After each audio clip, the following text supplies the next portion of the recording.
ഏറ്റവും കൂടുതൽ വിക്കോട് കൂടി എൻ്റെ അടുത്ത് വന്ന് സംസാരിച്ച ഒരു കുഞ്ഞു പറഞ്ഞ കാര്യമാണ്, എനിക്ക് ഒരുപാട് പറയണമെന്നുണ്ട്, പക്ഷെ ഞാൻ പറയുമ്പോൾ തെറ്റിപ്പോകുന്നു, എനിക്കതുകൊണ്ട് പറയാൻ ധൈര്യമില്ല, അവരൊക്കെ എന്നെ കളിയാക്കില്ലേ എന്ന്.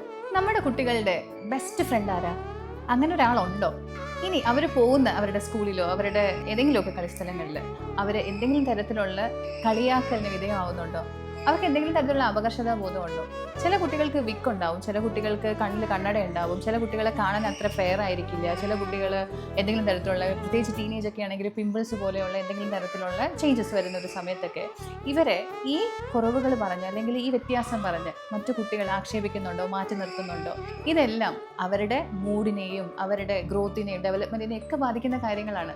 അപ്പോൾ അമ്മയും അച്ഛനും അടങ്ങുന്ന കുടുംബം ആ കുട്ടികളെ ചേർത്ത് പിടിക്കാനും അവർക്കൊരു ആശ്വാസം കൊടുക്കാനും ഒന്ന് തയ്യാറായാൽ ആ കുട്ടികൾക്ക് എന്തൊരു ആശ്വാസമായിരിക്കും. ഏറ്റവും കൂടുതൽ വിക്കോട് കൂടി എൻ്റെ അടുത്ത് വന്ന് സംസാരിച്ച ഒരു കുഞ്ഞു പറഞ്ഞ കാര്യമാണ്, എനിക്ക് ഒരുപാട് പറയണമെന്നുണ്ട്, പക്ഷെ ഞാൻ പറയുമ്പോൾ തെറ്റിപ്പോകുന്നു, എനിക്കതുകൊണ്ട് പറയാൻ ധൈര്യമില്ല, അവരൊക്കെ എന്നെ കളിയാക്കില്ലേ എന്ന്. കണ്ണ് നിറഞ്ഞാണ് ഞാനത് കേട്ടിരുന്നത്. പക്ഷേ ഞാൻ EMS നമ്പൂതിരിപ്പാടിൻ്റെയും വിക്കുള്ള മറ്റൊരുപാട് ആൾക്കാരുടെ എക്സാമ്പിൾസ് ഒക്കെ പറഞ്ഞ് സമാധാനിപ്പിക്കാൻ ശ്രമിച്ചെങ്കിലും അവരുടെ ഉള്ളിൽ ആ വേദന അവർക്ക് ഓവർകം ചെയ്യാൻ അത്ര എളുപ്പമൊന്നും പറ്റില്ല. അതുകൊണ്ട് നമ്മുടെ കൂടെ ജീവിക്കുന്ന നമ്മുടെ മക്കൾ അങ്ങേയറ്റം സന്തോഷത്തോടെ ഇരിക്കണമെങ്കിൽ ഒരു കൈ സഹായം, ഒരു കൈ സപ്പോർട്ട് നമ്മൾ കൊടുക്കണം. ഇതിനുവേണ്ടി നിങ്ങൾ ഒട്ടും മടിക്കരുത്, ഒരു തരത്തിലുള്ള വിട്ടുവീഴ്ചയും ചെയ്യരുത്. കാരണം നിങ്ങളൊരു മൈൻഡ്ഫുൾ പാരൻ്റാണ്.